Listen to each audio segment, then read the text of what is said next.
Olá, gente boa, tudo bem com você? Prazer enorme poder, uma vez mais, me comunicar com você. Se é a sua primeira vez aqui no canal, eu peço a você, por gentileza, a fim de que possamos fortalecer o nosso canal e dar uma amplitude maior e para que possamos alcançar mais pessoas, você possa se inscrever aqui e dar o seu likezinho aqui, ou seja, dar o seu joinha, que isso vai fortalecer o nosso canal, ok? Pois bem, estamos em julho de 2020 e saiu no jornal Le Monde essa semana uma pesquisa em que chegaram à conclusão de que a palavra mais dita, mais falada, mais comentada nesses últimos 3 meses é a palavra comer ou comida. Foi a palavra mais verbalizada a nível mundial. A palavra que rodou ao redor da terra foi essa palavra. Comida. O que vamos comer? O que temos para comer? O que vamos comer hoje? Ou o que não temos para comer? Muitos desempregados no Brasil, né, preocupados com o que vai comer amanhã. Então, diante desse quadro, a palavra que mais se comentou nesse tempo foi a palavra comida. E aí, fazendo um link com essa pesquisa do Le Monde e trazendo para o nosso contexto atual e também para a nossa meditação bíblica nesse momento, eu queria ler com você apenas um versículo e comentarmos um pouco acerca desse contexto. João, capítulo do número 6, versículo de número 48. Diz assim o texto: Eu sou o pão da vida. Jesus se apresenta no Evangelho segundo o apóstolo João como o pão da vida. Num tempo em que se fala tanto de comida, tanto da falta, quanto da escassez, quanto a dúvida do que vai comer, nunca se usou tanto o iFood no Brasil como nesse tempo, né? Nunca os motoboys trabalharam tanto à noite nas entregas dos lanches, das comidas, como nesse tempo. À noite não, full time, né? 24 horas trabalhando para entregar os pedidos. Nunca se ouve isso. E Jesus, há 2000 anos atrás, no livro do apóstolo João, ele apresenta-se como o pão da vida. Ou seja, a gente pode viver sem emprego, pode viver em quarentena, seja ela vertical ou horizontal, né? Mas não podemos ficar sem comer. Não há como sobreviver sem comer. Não há como ficar sem comer por muito tempo, né? E Jesus se apresenta como essa necessidade básica do homem, que é o alimento, que é a comida. Pois bem, ele se apresenta, e qual é o contexto em que Jesus apresenta-se desta forma? Ele apresenta dentro de um contexto em que os judeus, a nação de Israel, não entendia, não reconhecia, não aceitou a autoridade de Jesus como Filho de Deus. Vale a pena ressaltar que, passados 2000 anos, estamos em 2020, para os judeus, Jesus ainda não veio, não reconhece Jesus na forma que nós conhecemos. É um grande profeta, um homem singular na história de Israel, mas não necessariamente Jesus, Filho de Deus, como nós conhecemos. Fecha parênteses. Muito bem. Dentro desse contexto, Jesus, diante dessa incredulidade do povo de Israel, Jesus, então, ele faz um desafio a todos aqueles que o servem, a todos aqueles que o acompanham, a todo aquele que o reconhece como Senhor. E esse desafio ele está posto há 2000 anos atrás, ele está vigente no tempo de hoje. Jesus diz o seguinte: olha, eu sou o pão da vida. Se você quiser ter uma relação intrínseca comigo, uma relação íntima comigo, se faz necessário que você se alimente desse pão que sou eu, que você beba do sangue, do meu sangue. E aí aquele simbolismo da ceia, só assim você participando, comendo do meu pão, que é a minha carne, bebendo do meu sangue, não é? Representado pelo o suco de uva ou vinho, que é a ceia, você terá uma relação comigo. Olha só que interessante. Então, o tema de nossa fala nesse momento, nesse tempo de isolamento, nesse tempo em que a palavra mais dita, né, segundo, né, depois, primeiro é o coronavírus, é o Covid-19, não é? E as coisas relacionadas à pandemia e o vírus. E, em segundo lugar, a palavra mais dita, mais comentada no mundo é comida. Diante desse fato, né, eu quero perguntar a você, como está a sua relação com o Eterno? Como está a sua relação com o Criador? Como está a sua relação com aquele que apresenta-se como o único que pode saciar a fome do homem, não a fome que o iFood pode socorrer, não a fome de que o auxílio emergencial possa socorrer, não a fome de que eu vou abrir a geladeira e ter alguma coisa ali para comer, não a fome de que eu vou abrir a minha despensa para ter alguma coisa ali para comer, não a fome em que a cesta básica vai resolver, não é essa fome, porque essa fome é uma fome física. Porém, só quem pode saciar a minha fome espiritual, a sua fome espiritual, é Jesus. Se não, vejamos, queridos, né? E só entende isso aí quem entende o Evangelho. O que é Evangelho? Evangelho significa boas novas. E aí, dentro desse contexto, existem dois tipos de pessoas, né, que está ligado ao Evangelho.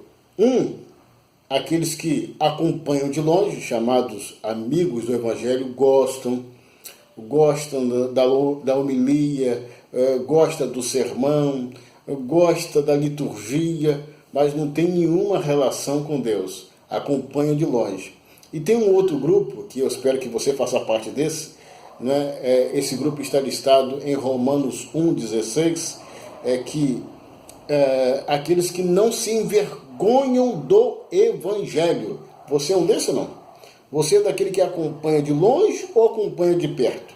Se você acompanha de perto, se for necessário alimentar-se do pão vivo que desceu do céu, que é o Senhor. E eu quero aqui lhe mostrar 3 versículos. Primeira coisa é o envolvimento. Não tem como seguir a Jesus sem envolver-se com Jesus. Vejamos o verso de número 53. Disse então Jesus, na verdade eu vos digo, se não comeres da minha carne do Filho do Homem, e não beber do meu sangue, não terás vida em vós mesmos. Olha, o verso 43. Só há envolvimento, ou melhor, só há vida.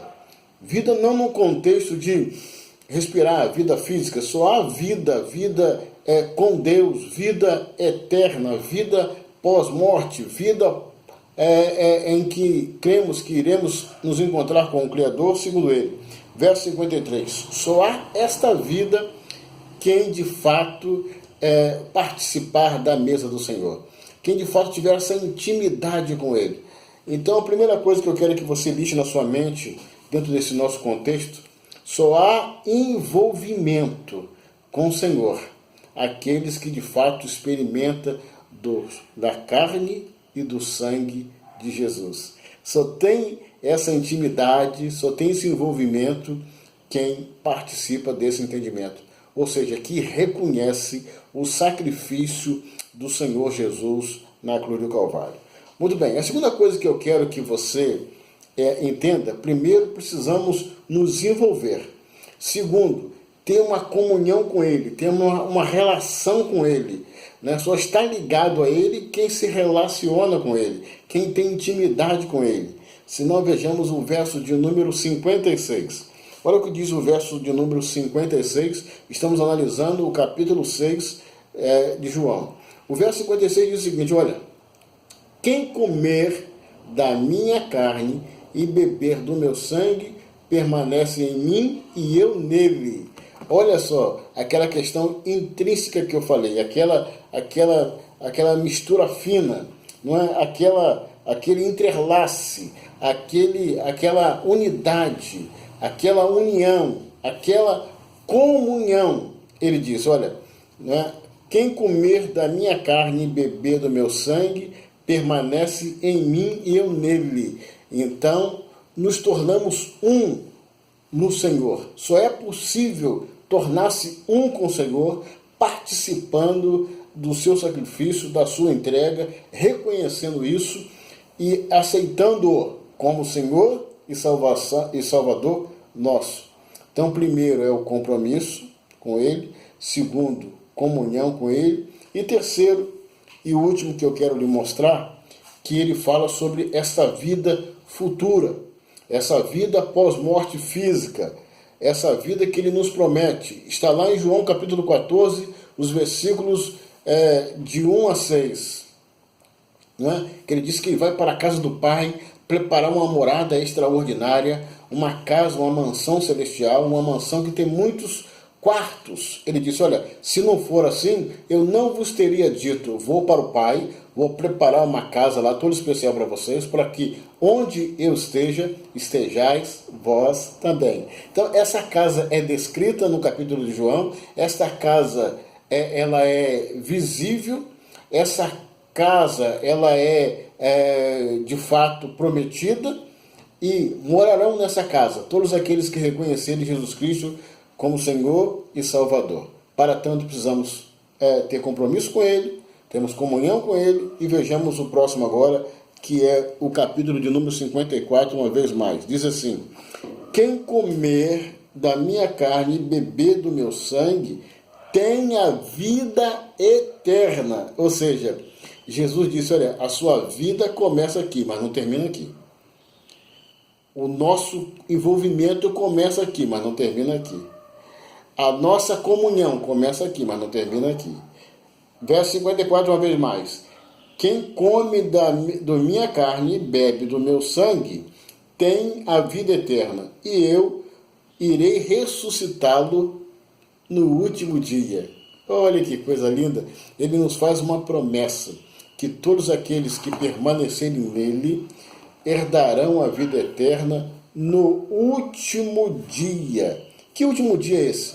No dia da ressurreição, no dia que ele vier buscar a sua igreja, né, no dia em que nós iremos nos encontrar com o nosso Criador. Ele irá nos ressuscitar, ele irá nos levar para si. Mas ressuscitar como? Esse corpo físico corrompido, carcomido pelo pecado? Não, não, senhores. Isso aí já é um outro vídeo que faremos em outro tempo sobre o corpo glorificado. Ele irá nos glorificar o corpo, ele irá levar para si a alma. Mas que alma é essa? Que corpo é esse? Você lembra lá em Gênesis, quando ele cria o homem e sopra na narina do homem o fôlego da vida? O ruá de Deus, ele sopra. Então, esse ruá que um dia Deus soprou no homem, e todos os homens, após Adão, vêm herdando esse ar e morrendo também. Alguém já disse que a Terra tem 100 bilhões de óbitos já ocorridos sobre a face da Terra. Aqueles que morrerem em Deus, Deus irá trazer para si o ar que um dia ele deu lá no Éden. E esse ar vai ser, de fato, devolvido para o seu dono, justamente nos seremos apresentados ao seu dono, o dono do ar, ao Senhor, em eternidade. 54, verso 54. Quem come da minha carne e bebe do meu sangue tem a vida eterna, e eu irei ressuscitá-lo no último dia. É o seu caso? É o seu caso? Tenhamos comunhão com Ele. É o seu caso? Tenhamos intimidade com Ele. É o seu caso? Teremos que nos relacionar com Ele. Então, nesse tempo em que a palavra mais dita depois de coronavírus no mundo é comida, comamos e bebamos da mesa do Senhor, porque somente esse alimento espiritual irá nos alimentar para a vida eterna. Não a vida toda, a vida física, mas uma vida que começa aqui e termina lá com o Pai Celestial. Você pode dizer um amém, queridos? Muito bem. Dito essas coisas, meus amados, eu quero dizer para você o seguinte, olha, concluindo a nossa fala nessa noite, não há graça maior, não há unção maior, não há promessa maior do que essa. Não há algo mais magnífico do que esse. Eu quero te propor que, embora você tenha fome física, sacie-se da fome espiritual. E só é possível saciar-se da fome espiritual reconhecendo Jesus como Senhor e Salvador nosso. Ok? Que Deus te abençoe. Deus abençoe a sua casa, a sua família. Deus abençoe a nossa nação. E até o nosso próximo encontro aqui no nosso canal, o canal Paulo César Oliveira, para a honra e glória do Senhor. Ok? Graça e paz, beijo no coração e até o próximo vídeo.